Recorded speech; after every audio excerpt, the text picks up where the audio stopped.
वजीर आजम के मशीर बराए सियासी अमूर राना सनाउल्लाह का कहना है कि बानी पीटीआई इमरान खान को सिक्योरिटी या सेहत के मामलात पर कहीं मुंतकिल करने के अमकानात हो सकते हैं।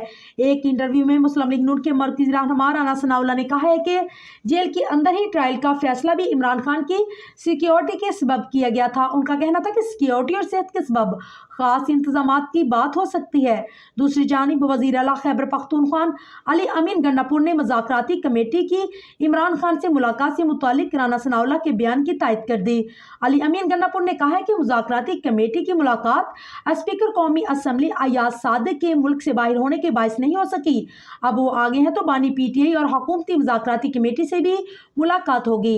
बानी पीटीआई से इनफरादी मुलाकातें जारी हैं। इसके अलावा पीटीआई रहनुमा शेर अफजल मरवत ने हुकूमत और पीटीआई को तहम्मुल से काम लेने का मशवरा देते हुए कहा है कि बयानात से मुज़ाकरात का माहौल खराब होगा। इमरान खान से मिलने नहीं दिया जा रहा तो मुज़ाकराती टीम का बैठना चाहिए।